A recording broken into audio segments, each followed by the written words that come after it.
On this episode of Still Loading, the world of working designs. Copyright forever loading.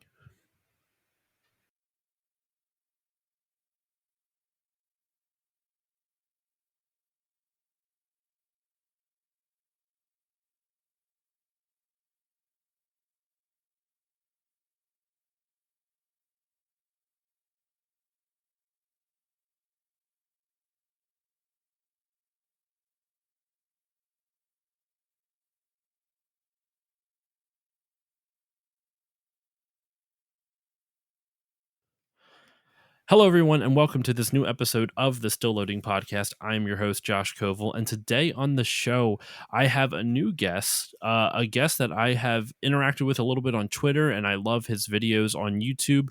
His name is Mike, and he is from the Forever Loading YouTube channel. Mike, how are you doing today? I'm doing pretty good. How are you? Doing fantastic. Like I was telling you off mic, a little tired. My daughter woke me up early, but other than that, I'm doing very well. I have you on today, though, because you are one of the few people that I know who gives a shit about working designs. Working designs for people who, anyone who does not know, was a publisher, was a game publisher in the U.S. They didn't do any development work, right? It was just publishing. No, they only did localization and publishing. That's what I thought. I thought it was just localization and publishing. So the reason why this company is kind of important, and I've heard that their founder or the CEO Victor Ireland is a polarizing figure. Is that true? A little bit. He's been known to be a little picky with things he's worked with and people he's worked with, and some of the design changes he's made over games over the times haven't aged well. But I think a lot of things he's done made sense in context with the time they were done. Okay, we'll get into that then. We'll Yeah. get into that then. So, what Working Designs they were a company that would publish games that were only released in Japan, and they would bring them over to the US and they would localize them. And they were one of the first companies to really put a lot of care and effort into localizing games from Japan over here in the US. Because you could see a lot of times localization was really half-assed. Yeah. That's why you have games like, especially I did an episode a while ago, like a long while ago, called Still Loading Story Time, Mhm. where we did dramatic readings of old video game manuals, and all the characters' names are like John and Steve and Frank, and it's just because the localization team's like, well, this is American sounding, so we're just going to do it that way, instead of really trying to do a nice blend, like a mixture of the Japanese culture and the Japanese side of the game design with American tastes, trying to appeal to an American audience. And Working Designs really they really tried their best. And like you were saying before, some of the decisions were questionable in retrospect, not just because there's a lot of really creative liberties taken with some of, from my understanding, like they change Mhm. complete songs, am I right, in some of the games? Well, they took an approach that was more about the feeling and the intention rather than the literal definitions a lot of the time. Okay. Which is like if you a lot of things, especially with music, like when the Lunar series, for example, translating things literally doesn't always come across, especially from a language like Japanese to English. Mhm. It's all the whole thing with subs versus dubs today in anime in general is like how literal do you approach this? And I think they took the more figurative approach, which I think makes a lot of sense, especially for the time. I agree with you. I agree with you. And I've talked about it a bit before on the podcast. There's a big difference between just translating a game and localizing a game. Hmm. Translating a game, like you said, it doesn't always add up. Like, how many times have you seen like machine translated manga or something like that, where it's just the most gibberish sentence in the world? You understand it, but it's very broken, because you can't just directly translate. And even if you do translate it well and you rearrange for grammatically for English, it's still it's very different than if you just localize it.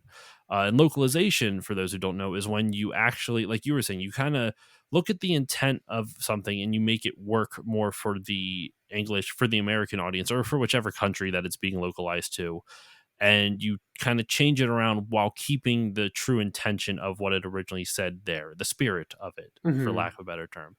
And Working Designs did a lot of that. But before we talk about Working Designs, let me ask you a couple questions, Mike. So I mentioned before I wanted to the listeners to get to know you.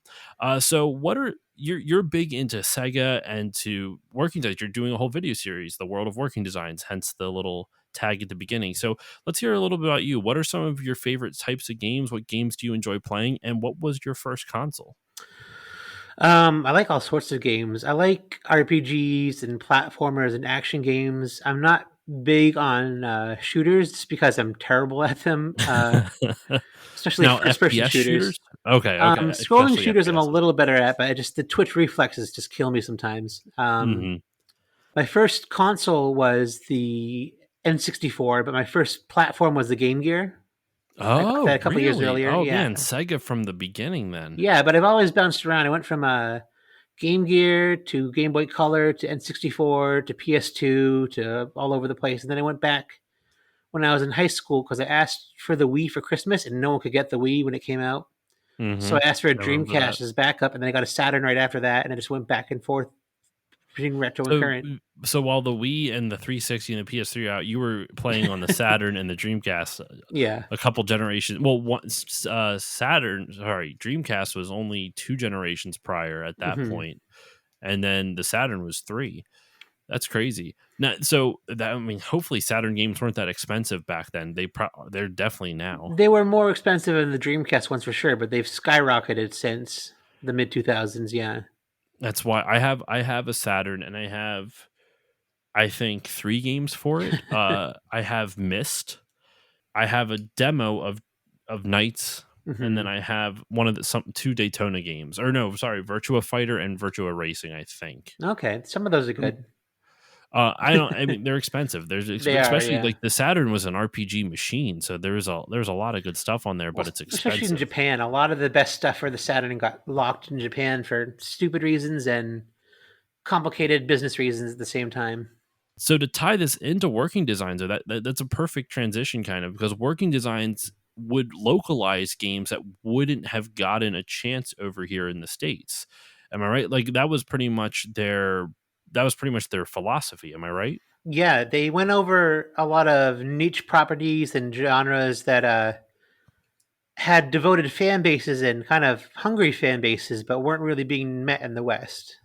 Yeah, I mean, if you look at their at least according to Wikipedia, and I feel like there's probably some missing on Wikipedia, but if you look at the games that they publish, Lunar was an RPG that probably RPGs were so hit or miss back in the early Hmm. '90s. Not until Final Seven did RPGs really JRPGs specifically really hit any type of like major popularity in the states. So the fact that they were willing to publish like the Lunar games on and probably I don't know how expensive it was, but they really did a good job with the packaging on that at least because I have the first one, Hmm. but then they also did Kadash was one of their earliest ones too, right? Yeah, they did Kadash. Their first games were for the TurboGrafx because Victor Ireland, the guy who basically was the head of working designs for its run, was a big fan of the system in Japan and realized that it's kind of getting the short end of the stick here. And he did Paris All Stars and Kadash first within a short range of each other, then Cosmic Fantasy 2, which was their first RPG. And then they gradually made their way to Sega CD and other platforms from there. And what's crazy to me about working designs is that so we know them now for their like all this crazy localization stuff, but they started as a company that was meant to create marketing accounting software for IBM's for like various companies. And then one of the co-founders, Todd Mark, I mean, I shouldn't make fun of him, but like he's got two first names, which is confusing. Uh he died unexpectedly. Do you know how he died? Is that like Yeah, I record I did like some written digging in anywhere? old forums because Vic Ireland is actually really or was really vocal on his own message boards and other forums. He communicated really well, which is makes my job easier making these videos. Um, Definitely. but he said the doctor gave him a bad mix of prescriptions that he was allergic to, and he killed him. He died from a bad Eh, mix of prescriptions. oh, that sucks. And That then really Victor sucks. Ireland was brought on board to finish the work, and over time, as he was finishing that work, he convinced his boss, the founder of the company, to switch to software. Sylvia Schmidt. Hmm. Yeah, Sylvia Schmidt from what I'm reading here. That's so interesting because that's such a one it feels like such a 180 transition to go from Yeah, it really freaking does. marketing accounting software to be like, let's do JRPGs now. Not immediately, but you know what I Yeah, I know mean. what you Like it's mean. just it's so strange. So yeah, and their first ever publishing agreement was with Taito specifically, and that's where they got Parasol Stars, and Kadash was Taito as well, right? Yeah, it was. Okay, okay. So that's pretty much where Working Designs got their start then. And from there they just released a ton of games. So what are some of the ones that like stick out to you, man? Like what are some of your right cuz I think your the next episode in your series is going to be on Cosmic Fantasy too, right? Yeah, I'm about 2/3 of the way through my current playthrough of it. I've never beaten it before. I think I have a TurboGrafx Duo system, and the memory died or something before I could finish it the first time, and Oof. I'm playing through it now, which is just kind of sucks replaying the same part of a grindy game. But Mhm. it's an interesting relic for the period. But I think my favorite games for them are probably the Lunar games. Everybody likes the Lunar games that they've played them pretty much. I think they're pretty popular. And I like Magic Knight Rayearth on the Saturn, and I like I don't know, Growlancer for the PS2 is actually pretty fun too. Okay, and and that's where pretty much was that their last release cuz PlayStation 2 is where they pretty much the last console they did any publishing for because they unfortunately went bankrupt or they just shut down, I guess. Yeah, they had. I don't want to get too ahead of myself if we're going to talk about it, but they had some issues getting things cleared through Sony at the time, and Mhm. they were basically forced to bundle two games together to release them at all, which cut their profits in like half, and they couldn't really recover from that at the time. That's insane.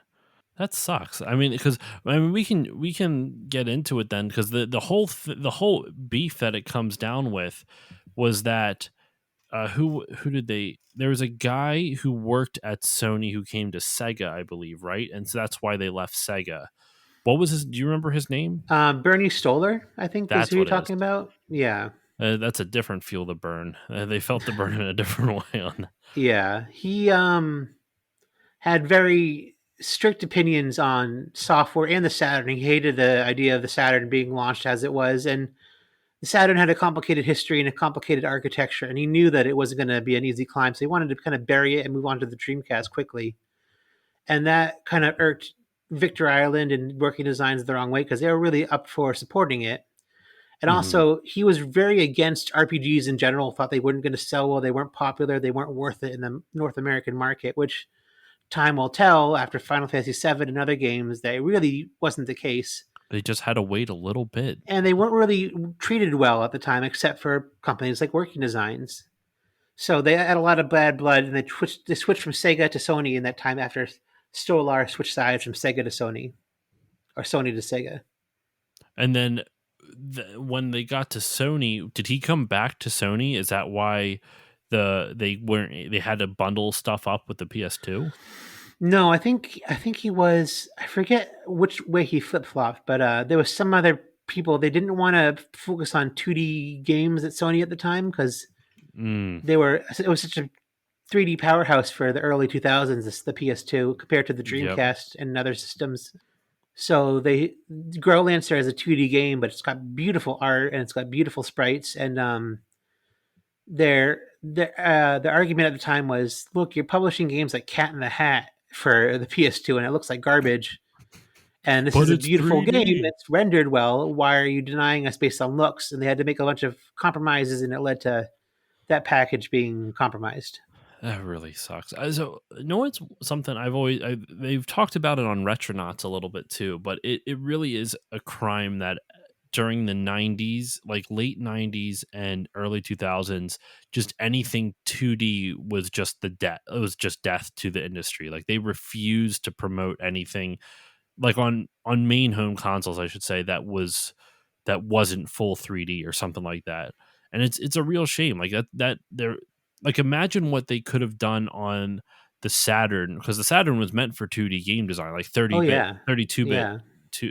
2D game design. They just kind of jerry rigged it so that way they could get 3D to work from my understanding, right? Well, there's like some debate on how much it was oriented for 3D from the start, but basically how it was implemented was really backwards and kind of controversial because like the way polygons typically work is use triangles as their base, and that's how most of it works. And the Saturn used quadrilaterals, which is like a whole different way of structuring polygons, and it had its own way with textures and layers and engines, and it was really a mess. But the thing is, in Japan, 2D games are still flourishing pretty well. And if you look at the Saturn's library in Japan, and the PlayStation, there's a lot of really nice looking 2D games that just never left the area. Hmm. Like if you look at Princess Crown is a favorite example of mine for the Saturn. It's by I'll the look that up people right now. who did Odin Sphere, if you know that game, and I do not actually. I think I might have heard of it. it's a Vanillaware. They did I guess Rim or what's it called? They've done some recent games, but it's a really beautiful 2D game, and it's never made the light of day out of Japan because it was a 2D game. I'm looking at screenshots now, though. It's all blurry because it's like the pictures It's that old. we just. But these, well, no, it's just because the bad quality pictures. But Oh, like now that I'm looking at a GIF of it right now, and this is nuts that this is for like a game from the '90s because that animate. I'm looking at a knight in like a purple dress, to like a young hmm, girl, and then a big dude who's wearing kind of like gray and yellow, like dark gray, dark yellow, and he got a mustache, and they're just beating the shit. Well, she's beating the shit out of him. yeah, yeah, I know Um, that part of the game. and it's just this animation is beautiful, and the 2D art is stunning. Like it looks like legit anime characters, which you couldn't get at the Oh time. Well, yeah, which we so didn't see in the US much. and that's one of the things that working designs. A lot of their games weren't full 3D. They'd have like 2D characters on a 3D background, or vice versa, or and they never really shied away from 2D, which didn't always sell well, and also didn't sit well with the head publishers at Sony and stuff. I mean, I feel like it doesn't make any sense to me why they wouldn't like, because if Working Designs has to pay the upfront costs, like why are they giving, like how much money would Sony really stand to lose by Working Design publishing? Like do they, how much do they act, do you know how much they would actually invest for that? I feel like the onus would have been on Working Design, so why would they have given a shit? I don't really understand the finer details of it myself, but from what I understand, they had like an informal agreement of how they could publish those two games, specifically the Groundlancer games. Mm. And I think Arc the Lad for PS1, they did a 4 game pack and 1 game bundle. It's really a lot of work. So they kind of didn't have like a strict contract for how they were going to do it, and that kind of screwed them in the end as well. Now, do you know, is there like we'll get back to Working Designs in one quick second, but do you know, is there any way to really emulate? I don't think there's good emulators for Saturn, is there? Or There are are there? some now, but they're also really kind of hardware intensive. The Mednafen emulator, and Hmm. you can use it in RetroArch and other things too. But it's a little tricky to get working, but it emulates pretty well from a lot of games. Not all games, of course, but like some extensive games. Like I was playing Burning Rangers with it actually when I was streaming last, and that's a pretty Okay. intensive Saturn game. It's a really heavy 3D engine game, so they can do it. It's just hard to get working, and up until very recently, it was very hard to get working in general at all. I'm hoping that eventually the Mister project could figure out a core for it, so that way it makes like hardware emulation a lot easier than trying to do like software emulation. That would be nice. Yeah. That'd be fantastic. But okay, so let's kind of like go back to. I wish they would actually. So they have this in alphabetical order. The list that I see, I need to find a full list of working designed games that's not I have a alphabetical. spreadsheet I made of my collection. I could probably send you or something. The Oh yeah, link, go for it. Do because I that. have it listed in order with some notes on it that I put together for myself. So I'm looking at your list now. Is this all the games that they published? These 30 Yeah, they did or 29? one or two games for other companies in the TurboGrafx era, but I'm not sure exactly what they were. They were Okay, kind of okay. contracted out, but people don't generally count those as their games. So yeah, like you said, they did Paris All Stars first and Kadash, and then Cosmic Fantasy 2 was their first RPG, and then Exile for. Are all the Turbo CD and Turbo Graphics games super expensive now? Um, Most of them are pretty expensive now, I guess. Cosmic Fantasy 2 was probably their best selling TurboGrafx entry. I remember reading or listening to Retronauts podcast about it. They said it sold almost 1-to-1 with the unit. So there's a lot of copies of it, but it's still not exactly cheap to get. It's I mean, I would assume it's because not to the common consumer, not a lot of people know about the TurboGrafx or the Turbo CD, Hmm. so the demand for it is pretty low. And So I it, would it wasn't very popular to or begin sorry, with. yeah, that's a shame. But so they released 29 games total from what it seems like you said there's a couple others that that you can't quite remember, but it seems like looking from your list here a lot of it was just either shooters or RPGs, a handful of strategy games too. Hmm. So, since you have more experience with this than I do, and part of me inviting you on is like I'm wanting to learn about some of these games because I'm fascinated by the world of working designs. Your title, Thanks. so I want to kind of learn more about it, and that's why it's been fun for me watching your videos. And you've done two so far, and you've covered Parasol Stars and Kadash, correct? And basically the general intro to the company was the first one. Yep, and then Cosmic Fantasy will be your next one. I'm looking forward to the rest of these. So, what are some highlights throughout all these? What are some games that stand out to you? And I'm going to probably be looking up some pictures of these as we talk about them because I'm excited. Sure.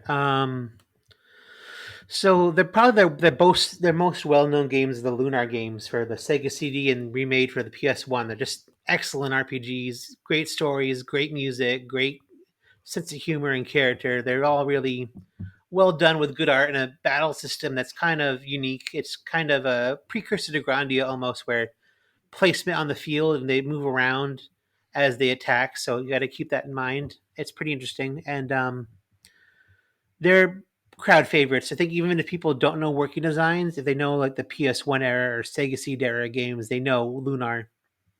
Hmm. And Popful Mail is a popular game too for the Sega CD. It's a lot of fun. It's a Falcom game. It's kind of like a sister series to Yeast almost. The Yeast Okay. games. It's a bunch of different versions of it, but that one's probably the best one. I did see there was a Popful Mail when I Googled it. There was like Popful Mail SNES. Did it also get a Super Nintendo release? There's like a different version of that game for like every platform at the time, and each one's a little different. That's so that's such a weird thing. That's such a 90s thing where you would Yeah, release the same game on multiple systems, but they're different. The most obvious example is like the Aladdin game for the SNES and the Genesis, where they're just vastly different games. yeah, I know what you mean. Because on the Japanese PC and the PC Engine TurboGrafx version of Popful Mail, it's like a side-scrolling Yeast, automatic attacks Okay. and everything. And on the Sega CD, you gotta use manual attacks by tapping the button and moving around. And I think that's the Huh. best version of the game. Is the one that Working Designs brought over. And that's the one for the Sega CD. Yeah, and Okay. some other ones that stand out, I guess, are Dragon Force for the Saturn, which is a really cool real-time strategy game where you control entire armies of 2D sprites on a 3D plane. It's a real-time strategy I game? think it's real time. It's kind of real time, kind of not. It's but there's like hundreds of sprites battling over each other on this massive field at the same time. It's really fun. Wow, I'm looking at some like screenshots of it and like these are big sprites too. Yeah, Some of these things are huge. And the camera from what I can see is that it looks like it's I mean this angle specifically looks like a fighting game but with but with armies versus just one-on-one characters. yeah. It's pretty interesting. It's pretty unique too. It's one of the games that you look at and you're like, why the hell didn't Sega do this themselves? Because it's such a cool idea. I wonder though if because strategy games on consoles weren't quite as big as they were That's true. home computers. You know, Yeah, like not the '90s were the decade of the the golden decade for RTS games. Because that's when you had Warcraft and Starcraft and I think the first Age of Empires came out in the '90s I think so. and Command and Conquer and all that stuff. So I feel like that had its market there and home consoles. There's a no, I I was thinking about this literally the other night, and I'm saying it on the podcast now, so maybe this will hold myself. I'll hold myself accountable now that I've put this out into the universe. But I've been wanting to do a series on the show of the history of RTS games, and not even necessarily pure RTS. Like, what are some of the origins of RTS? Like North and South on the NES kind of has Mhm. some RTS roots. There's a game I randomly got for the Genesis, and I am forgetting what it's called. Tyrants Through Time. It's a weird game for the Sega Genesis that like I don't quite understand. Let me see if I can double check if I have the name correct. It's Fight Through Time Tyrants. That's what it's called. Hmm. Fight Through Time Tyrants. And it is just this, it's like a Sega Genesis RTS strategy game, and it's fascinating to me. The picture, like the box art, is wild too. I'm going to send you a link of it Okay. because it's one of the weirdest things. It's got a caveman running from airplanes and tanks. That sounds cool. It is one of the strangest things. But yeah, Dragon Force is a cool game, and then they also did Magic Knight Rare for the Saturn, which was one of the Imagine, right? first games released for it, and one of the last. It's the last game released in the U.S. because of all the work they had to do to make that game work. Oh, Magic Knight Rare. Okay, I thought you said Yeah. Imagine Rare. Magic Oh, Knight Rare. That's sorry. one of your favorite games, right? I really like it because I like Zelda likes that are kind of RPG but not super RPG heavy. Mm-hmm. And Rare is just a really pretty game, and it's got a lot of charm and it's got a lot of attitude to it, and not like a '90s like radical attitude, but like personality that I like. Mm-hmm. And I like the manga and the anime that's based off of as well, and that helps. What's the anime called? Is it of the It's same name? Magic Knight Rare, yeah. I will have to check this out. Is there an easy way to play this game now No. without having to spend an arm and a leg? You could emulate it. I could probably offline give you some tips to emulate stuff. I might have to check that out. I mean, I know for those listening, I know the emulation argument's always up in the air, but how much is Magic Knight Rare right now? Do you Over know how like a much it's worth? thousand dollars new. Yeah, no, Or I don't have a complete, not bank. even new. I need a house. I need a house at some point, so I can't really Yeah, drop a it's grand. insane. It's the last Saturn game release, which brings up the price a lot, and it's also a working designs game, which unfortunately automatically also brings the price up a lot. So it's kind of impossible. That's and you have a copy though, right? I had a copy years and years Oh, ago, and I sold it when I had to move. I total for some reason I thought on your Twitter I could have sworn I saw you had a copy of it. Maybe I Oh, was I just have a repro case for it, and I have a oh creatively okay. acquired copy. Let's just say. That's a good way to put it. Okay, what are some other highlights that we should touch on though? Let me take a look at the list real quick again. Some ones that are interesting, maybe for a controversial standpoint, is a Silhouette Mirage. They made a lot of structural changes to that game, how it plays to make it harder for the rental market at the time. That age old Yeah, argument. and also because I guess at the time, game stores are doing a special where like if you have it, return it within like a week or so, you can exchange it for any reason and get a new game. And that game is short, so like we got to do something else. We got to be making a free rental market with retail stores, and they made Wow. it like twice as hard. So it's still a good game, but it's some weird changes to it that really never really I think made for its benefit. Now, before we move on with some of these, just because kind of tying into what you just said to some of the previous games, are there any other games that we've talked about already that they made some of those questionable localization choices? Usually they tweak things to make them harder or simpler in some ways. Um, Magic Knight Rare actually they kind of spiced up the dialogue a little bit with some weird observations the characters make and like comments Are you on the talking world about around sexual them. comments? What? Are you talking about sexual comments? Are Not they making? they make Because some I weird. feel like that's a very like Japanese thing. Well, no, not really because it's a pretty tame show. It's a shojo manga. It's a girls Okay. manga, but like there's one scene if you inspect a cabinet, one of the girls goes, "Wow, there's condoms in here." It's like, why is this in this game?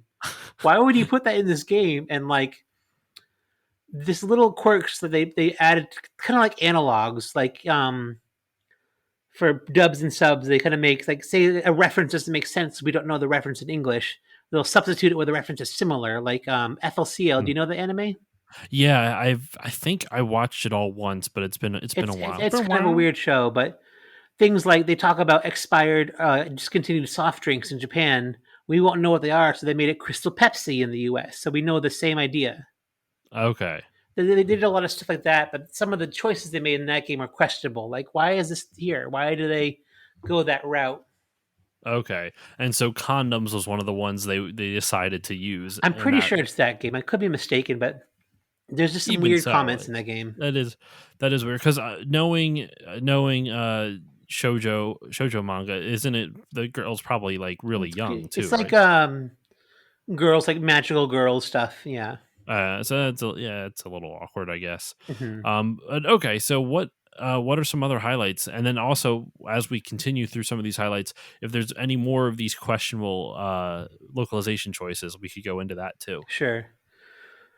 There's actually some in Cosmic Fantasy 2, because that's what I'm playing right now. They were kind of just getting their stride with localization at that point, I think. There's a reference to an old shampoo commercial when you visit a magic spring. It's like, shampoo, take me away. And it's like, why is this here? If you're not an American in that time period, you're not going to know what they're talking about. Well, even if you're not growing up in that Yeah. time, like like you just said, like especially like if I've never seen that commercial, I won't know what they're talking about and just be confused by the I reference had to 20 look it some odd up. years later. So I was like, what is this reference? And I looked it up, I'm like, oh, I get it. It's the reference to a commercial from 1992, and I'm not in 1992, so I don't get it. It's kind of like the a lot of those parody movies after like you can do good parody movies and you can do bad parody Hmm. movies, and the parody movies in the early 2000s, early to mid 2000s, were awful, and it Yeah. was all just with really uh, current jokes. Really, I forget the actual like fancy $10 word for that, they but it was all jokes that only people at the time would know. And if you don't have any frame of reference for it 10 years later, it's not that joke's not going to land. Yeah, it's not Airplane. They're pretty bad. Yes, it's not the Zucker brothers or I think not the Yeah, I Zuckers think so. did Airplane, and then of course Mel Brooks, the Yeah. champ of parodies.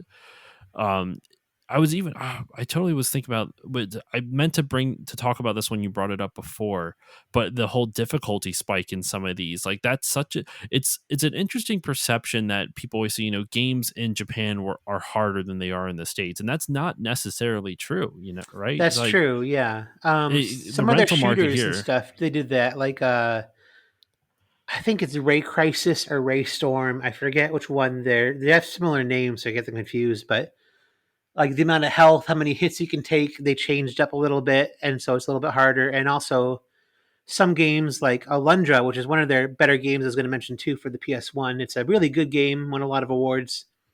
They made it a little more tricky. Like your life gets hit harder, and there aren't as many restore items. But at the same time, they did things for that game like they fixed puzzles or they fixed menus so they're easier to read. They did a lot of balancing on both ends of the spectrum. And I see in your notes here that it won the best RPG at E3 from Sony. Yeah. Yeah, I mean it's crazy to think about some of the things that they would change to combat the rental market, which I mean, I don't think games really destroyed Blockbuster, but it is a funny thing. Nintendo, I know this isn't Nintendo, but Nintendo's always had a strange war against the rental market in the US. Yeah. Um it's always so bizarre to me because that's how, I found out about a ton of games through that. But specifically, I think I've referenced it before. The Adventures of Bayou Billy on the NES is stupid hard in the American release, Hmm. and it's significantly easier in the Japanese version. A lot of And games are like that for specific types of games, I feel. but people always reference Mega Man 2 as being the reason why games were harder in Japan because we had an easy mode, and a normal mode was there, or hard. Sorry, we had a normal and hard mode was just the only mode in Japan, Yeah. or something like that. And even like I feel like the whole rental market's complicated. I think in Japan for a long time they couldn't do game rentals. I think it was like against the rules. Yep, you couldn't Something like do it that. was illegal. Yeah, It was exactly. illegal, but you could do music rentals, I think. It's a weird decision for sure. And I remember the first time so I used to work at a library and you could rent CDs there. Hmm. And I was like, "What? You can just rent CDs? Like, who rents CDs? That's so weird." But because I would never see it at Blockbuster, it was just completely off of my radar. So the idea of renting CDs just seemed so foreign to me. Uh, Yeah, but uh, fun fact, I would actually rip those CDs and get a lot of free music that way. If the that's library one way to bought it, do it. I found out it's completely legal Oh, because cool. it's just the peer-to-peer sharing stuff is where it gets sketchy for everybody. But Not good for your computer either, really. yes, thank God. I didn't have good internet in the late '90s, early 2000s, so I didn't really have to deal with the viruses from LimeWire Hmm. or Napster or anything like that. You're not Uh, missing out. The entire month of May here on Still Loading has been sponsored by Geek Guilt. Geek Guilt is the go-to shop for all of your geeky needs. You know I'm a retro gamer, and I personally love their selection of NES games. And right now, they have a deal going on, where if you buy a pair of headphones and a mod mic, you will get a discount on both of them. So go to geekguilt.com and check out everything they have to offer. But all right, so what are some other games that we should dive into? Well, everybody has their favorites, so it's hard to say exactly. But I think Arc the Lad is one I really started playing for the first time recently because it's a trilogy of games plus a side game in one package. It's a lot of content, and they're all good. They're strategy RPGs, and they're really famous in Japan, but they didn't make a splash in the US. And they released them like 3 or 4 years after they came out in Japan. I see it's a really late PS1 release as well. It Yeah. came out in 2002. And the first one came out in '96, I think, and then '97 and '99, I think, something like that. So Wow. they didn't get permission to bring them over until all of them were out in Japan. It was Wow. another weird rights situation. The whole thing it boggles my mind. I mean, I'm not surprised they had such a hard time bringing some of these games over basically because of the time, like the exact, Hmm. the 90s and early 2000s were not kind to Japan to heavy Japanese style games. Yeah. So it's interesting because in the 80s and early 90s it was all Japan because that's all there wasn't a lot of Western developers, and then as the PS1 and PS2 came out, a lot more Western developers got into it, and it was hard to sell more Japanese style games in the US. So The niche props to generally Working got more Designs. skewed for sure. The what? Sorry. It got more niche and stuff, like Mhm. how things were developed. It's kind of a random question, but have you ever played the Atelier Iris games? Atelier games? I have one of them, but I haven't played it yet. So I did an episode on it like years ago. I eventually want to redo it because I've never actually played the games, Hmm. but it's got this gorgeous like 2D sprite and stuff like that. It's on the PS2, but my brother, like, he adores it. He loves it. And it's funny because he doesn't really play a lot of other games except for these heavy JRPGs, like, and he found out later on though the Atelier series is more of like an item RPG, like where it's all like alchemy and you're mixing Yeah, I've heard that. different potions and things together. So it's not really like a fine like what he played. It was the games he played were more Final Fantasy esque, Hmm. and then the Atelier games later on that he played were just all more. It's basically just a menu game. Everything's in menus, just mixing potions and stuff like that. But all right, what are some other games you want to touch on? Those are the big ones for me that I've been playing right now. And I said the Growlancer games because they're really cool strategy games and they got a lot of really nice art. And that was kind of the nail in the coffin for them. So it's a neat one to go out on because they give a really cool special edition for that game. It's got tons of stuff with it. And that's something they did with a lot of their games. They had really good packaging and bonus extras and stuff. It almost seems like they were like the proto limited run games. Yeah, they like Exceed or Atlas with their special editions. They did a lot of the similar stuff to that. Okay, okay, Here, I can send you a picture of the special edition thing. Just yeah, can do see it that. comes with a I'm watch, a curious. deck of cards. It comes with so much cool stuff. It comes with a watch, a soundtrack, a deck of cards, a necklace, and a ring. What? Yeah. What? Hold on. That's so much. That's Yeah. so cool though. If you just Google Groundlancer Generations, it's one of the first pictures in the first row. Oh, I see it. I see it. Yeah. Wow. That is, you know what? You're right. What a way to go out. And it came out over like 2.5 years after their previous release, because their Arc the Lad collection came out in '02, like Yeah. April of '02, and Growlancer was December of 2004. They had other games they were trying to push out too, but they just had the same reaction from Sony where like the Goemon series, are you familiar with those games? I am, but I know nothing about them. I've heard the name and I've seen I've seen pictures of Mystical Yeah. Ninja Goemon. Well, they did a prequel game for the PS2, and Working Designs fell in love with it. They really wanted to publish it. But because it was an early PS2 game, the graphics weren't quite there. So they were denying the game for release after they started work on it. And it was like, the translation is done somewhere in someone's basement. They just can't release it. That's insane. Yeah, it's That's a so shame. wild to me. Like what likes it. Like I just I wonder if they still have any like those legal documents and they could like donate them to the Game History Foundation, because that would be That would be like a really really cool. interesting, right? Like how cool would Yeah. that be to have that preserved so that way people can know like either the bullshit that they went through or the bullshit they were spewing. I don't think they would be spewing anything because they're just trying to get these RPGs, like these these niche games out to audiences that were probably clamoring for them at the time. Because Yeah. Well, like within their audience, they sold pretty well. I believe it. I believe it. One that sticks out to me on here is the Sega Ages one. I think that's kind of cool Oh, yeah. that they brought over a compilation game for the Saturn, and it's got Space Harrier from what I see on your notes. Hmm. Space Harrier, Afterburner 2, Outrun. Yeah, it's all three of those in one package. It's pretty cool. That's awesome. I always was fascinated by the early compilations of like consoles. Like, you think of Super Mario All Stars and how it had Super Mario Bros. 1 through 3, and the actual Super Mario Bros. 2, the Lost Levels. Yeah.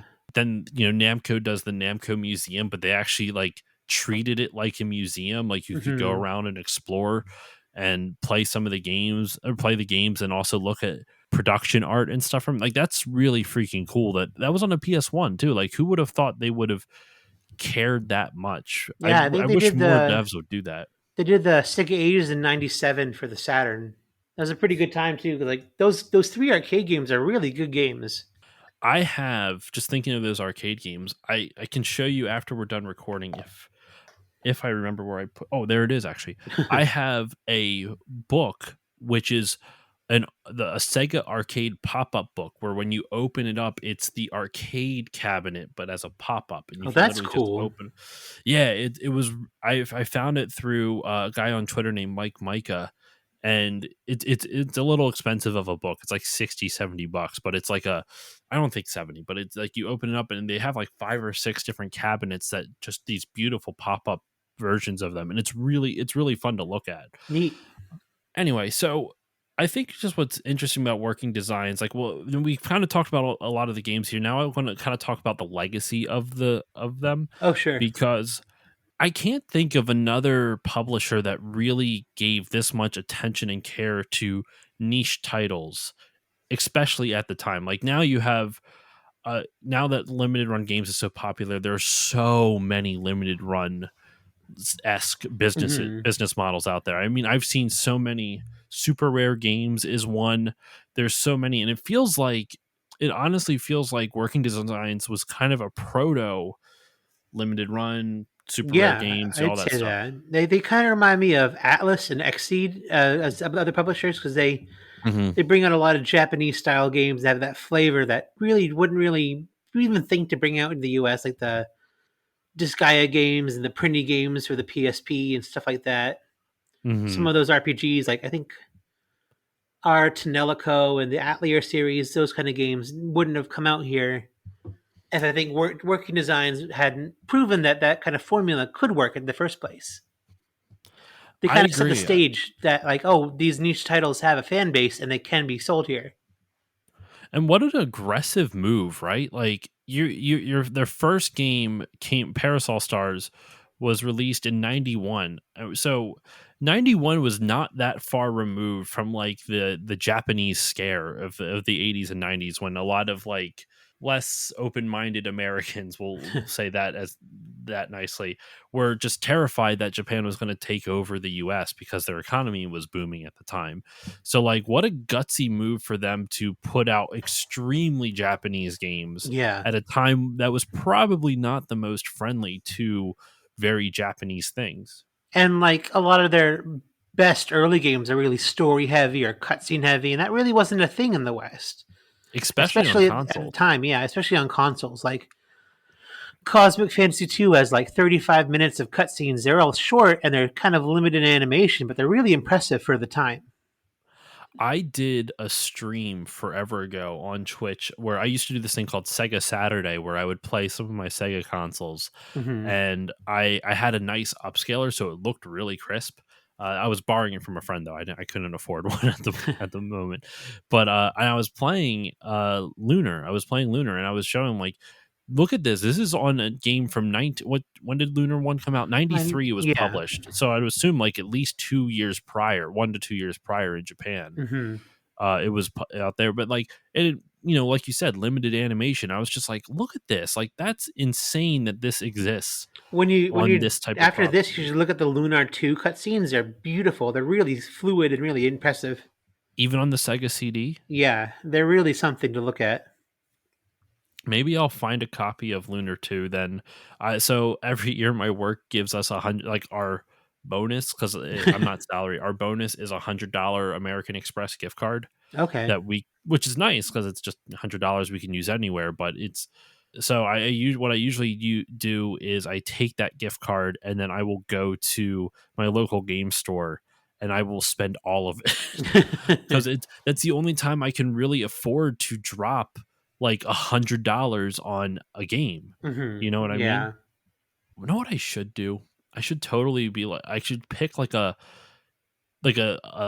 something. This is me just thinking out loud right now, and I'll probably leave it in the episode. um, I'll pick like a big ticket item there one time that like I'm talking like a lot of money that they weren't able to move, and I'll just drop $100 on it every year until it's paid off, and then I can take it. Like if he's willing to lay it away for me.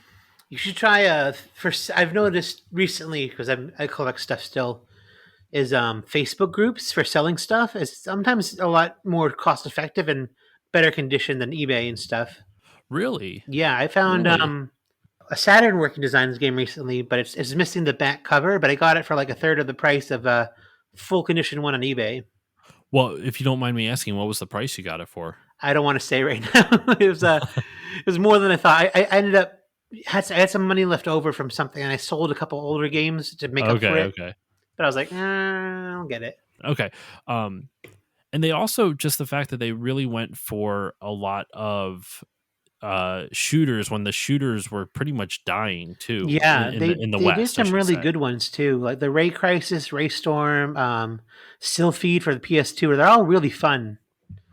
Is Sylphie is that expensive? I feel like that's probably not that much. Sylphid and Gun Griffin are probably their least expensive games right now. I'm gonna actually go to price charting and see what the average is right now because I'm curious. Or they were a couple of Um, years ago, at least. I'm not sure right now. Sylphid Lost Planet. Yeah, it's not. It's extremely affordable Mm. right now for the PS2. A loose copy of it is 1370, and then a complete Oh, is cool. 20. It's That's like good. 20 Yeah, bucks. and So that's for Sylphid. that's I'd be one of the curious. What was the other games. one you mentioned? Gun Griffin. I Gun think that's what Griffin. it is. Okay, let's see what Gun that one Griffin is. Blaze. Yeah, Oh my god, that's even cheaper. $10 yeah. CIB. They're not my favorites of their releases, but they're still good games. And that's an example of like they tried to improve their games too among just localizations. Like Sylphie didn't have analog control; they added analog control and rumble to that game. And Hmm. for same thing with Art the Lad. Art the Lad didn't have analog; it didn't have rumble. The menus got in the way of the visuals, so they redid all the menus. They got rid of some problems like with slowdown, and they added rumble, they added analog support, so they were really trying to make games for the better as well as twerk the localizations. I really wanted to, because when I first kind of, like I said at the beginning, like I'm so happy I had you on for this because working designs is just so fascinating to me, and I was hoping to try to find like Victor Ireland or just somebody to hop, like someone who worked there to hop on and be like, what was it like to work at working designs during this time? That would have been Um, cool. I don't. I mean, I did a little bit of digging, and it was kind. I think I found a little bit, but the only reason that it stopped me is I honestly didn't know enough about these releases. I don't have a lot of nostalgia for them. I'm Hmm. fascinated by them from a historical standpoint, and also some of these games look like a lot of fun to play.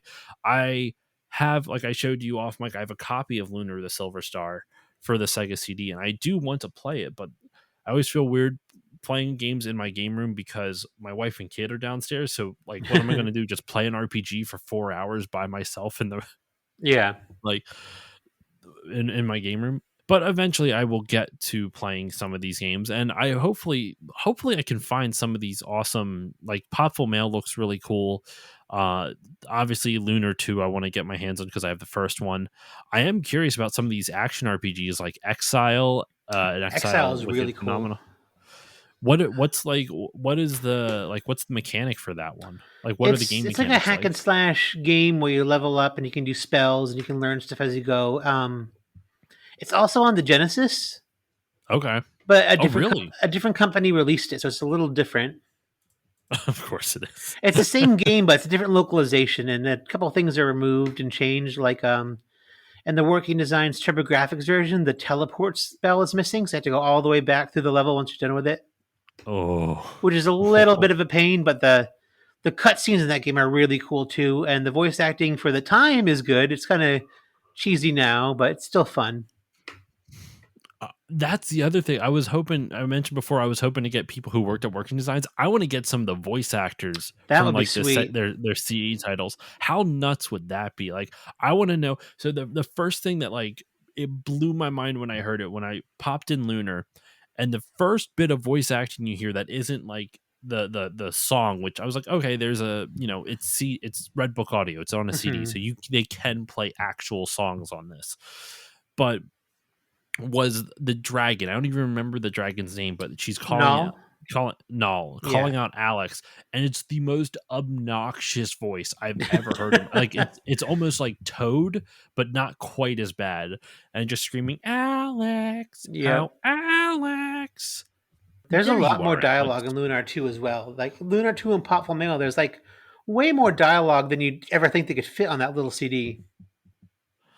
It blows my mind what some like what they're able to do with some of this stuff. Yeah. This just thinking of like this is a tangent, so apologize to listeners, but I love it's me. Um, there, I'm always blown away when games can do like game devs can do crazy good compression. Like Hmm. if you look at games like Super Mario 64, it blows my mind that they could fit that thing on an N64 cartridge because the N64 cartridge couldn't fit that much data. Oh yeah. Same with Resident Evil 2 on that system. It's like how the hell they do that? Cracked is what it is. Like it's the only logical explanation. And I mean, even if you look at even modern Nintendo stuff, right? Like Breath of the Wild is a massive game, and they can fit that on one disc on the Wii U or one cartridge on the Switch. Meanwhile, I'm playing Red Dead Redemption 2, and that has requires an install disc for the PS2 and then another and then a play disc. Like there's Huh. so much data. I forget how large that file size is, but pretty it's pretty damn big. Hmm. But anyway, okay. So before we wrap this all up, are there any final thoughts on working designs? Like, is there anything you would like to say about it that I didn't ask you, or that I kind of neglected? People, I think a lot of times recently they look at the games through a lens of how things are done today and how we know about localization today, and they're like, oh, they changed too much, or these changes don't make sense, or it's The subs for too stubs argument, yeah. liberal, not enough literal. This whole sub versus dub debate and how you approach localization. But I think it's important to realize when you look back at these games, you want to try them that no one was doing anything like this. It was very new. It was very approachable, and it made a lot of sense compared to the contemporaries. Yeah. So if you do want to try like Popful Mail, Exile, Lunar 1 or 2, or any of those, especially their older games, you got to keep in mind that like for the time, it's really spectacular. Even today, it's very approachable. You can jump into those games and understand and feel for the characters like that. There's no awkwardness to it really from a American or Western standpoint, and that's Yeah. still hard to do. I think in regards to localization even today. I get what you're saying with that because I've kind of run into a wall recently with my love of JRPGs where modern JRPGs, and I feel awful saying this because I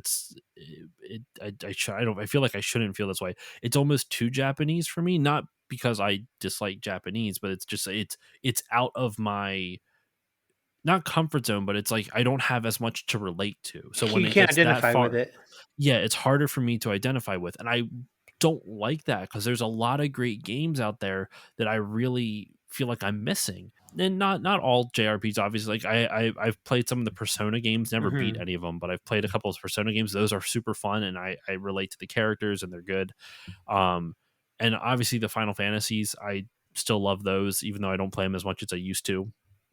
But um, a lot, some of my favorite RPGs are older ones. JRPGs are older ones because they had to do a little bit more localization. I shouldn't say a little bit more, but they were definitely more focused on trying to make it palatable to the Western audience. I understand what And you mean. you know what I mean? So, Hmm. and there's some great games that are very Japanese. Like, would you say Earthbound is a pretty Japanese feeling I'd game? say Earthbound is a pretty.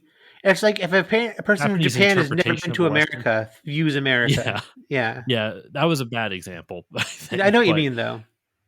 just but like for example, like the Teller games, like I mentioned before, that's I can't get into those. Like I the whole RPG. I mean, and maybe it's just the battle system too. Maybe it's not even like maybe it's not how Japanese something is, and that I can't relate to it. Maybe it's just simply that it the battle systems now are just not something I connect with anymore. I like the simplistic battle systems of the 16 and 32 bit. I feel that way about some games like Pokemon. There's so much stuff in Pokemon outside of the actual battling. I'm like, I don't want to spend 20 minutes giving you poffets and petting you. I want to just fight through this game. I know. I just want to use you to fight other you. Exactly. Dude, as far as I'm considered, anything past the original 150 can go away. Yeah. No, so that should wrap it up for this, Mike. Seriously, thank you so much, man. This was a lot of fun. I know it was kind of like hopefully I did an okay job, listeners, of kind of like steering the conversation here, but I didn't know a lot, so I was really trying to figure this out as I went along. But I actually had a really good time, and I have a drive now to go play some of these RPGs if I can find a way to totally not emulate them. That's awesome. Um, so I'm going to definitely check some of these out. But before we say goodbye, where can the good people find you online? And is there anything you would like to plug? Obviously, your Forever Loading channel on Yeah. YouTube. Um, you can find me on Twitter at MikeKey352. It's MikeKE352. And on YouTube as Forever Loading. It's my channel. I have two videos on working designs up now. One on the general introduction to the company and why they're special. And I do some comparisons there too to like I share some really bad dubs and localizations comparing to how they did pretty well in their own stuff. And I have another video on like you said, Parasol Stars and Kadash. It's their first two games. And I should have one on Cosmic Fantasy 2 up in like a month, maybe. So then that might be out by the time that this episode releases, because this will be out on May 16th. We're recording this in April, but this will be out in about a month or so. That'd be cool, yeah. Hopefully. Fingers crossed as long as everything Yeah. works out. But is there anything else you'd like to plug though before we wrap up? No, I think that's about it. All right. As usual, you can follow me on Facebook, Twitter, and Instagram at Still Loading Pod on all of them. If you want to support the show, please give it a 5-star rating and review on Apple Podcasts or whichever podcasting app you use. Seriously, that honestly helps the most. That will help more people find the show. So if you have some time, just a moment of your time, please do that. You can also support the show financially, still loading or patreon.com/still loading pod. Even just $1 a month will help grow the show. And then the most important shout out I have is the Bit by Bit Foundation. The Bit by Bit Foundation is a nonprofit organization whose mission is to put video games and video game consoles in the hands of children receiving inpatient care at hospitals and children's hospitals. So if you want to donate and support them, go to bitbybitfoundation.org and check them out. And that will do it for this week. That is a little overview of the world of working designs. And hopefully, you will all go check out Mike's video series because he goes into a lot more depth on the individual games. And am I correct? You're planning on doing all these, like going through all the games in the working designs catalog at some point? As many as I can. I might not go in complete order. Just what I have my hands on right now, and what I can play the best of. But at least I'm going to finish the TurboGrafx games in order by the end of the year, probably. All right. So, yeah, check out his stuff. And that will do it for this week. So, thank you all once again for listening. Mike, thank you once again for joining me. Thanks for having me. And I will see you all next time.